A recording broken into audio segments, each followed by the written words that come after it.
हर हर महादेव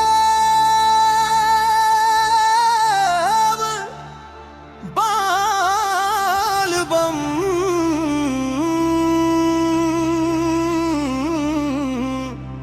सावन के पावन महीना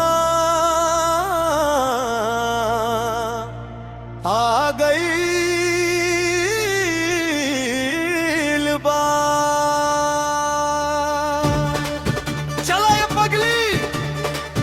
भोले बाबा के द्वार। पगली भूखिए तसो मारी कर, भोले बाबा के पूजा कर। बेल पत्ता गंगा चढ़ चढ़ता दिल से महादेव के याद कर। सुबह सुबह नहा के सजी धजी, माथे चंदन हाथ में लो।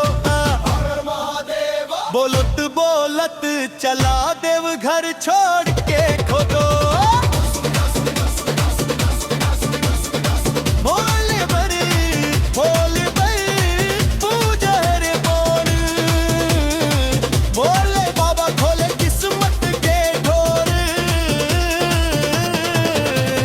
पगली भूखिए तसमारी कर, मिल जाई खुशियन के भंडार। मन के हर अरमान कहीब, सगरी दुख दर दूर भगी है। सावन में जे व्रत निभावेला, बोले बाबा ओके अपने नावेला। सच्चे मन से जे शीश झुकावेला, महादेव ओकरे लाज बचावेला।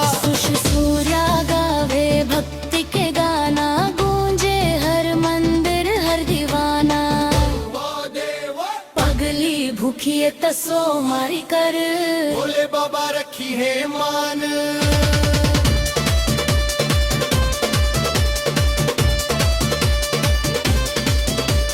पगली भूखिए तसो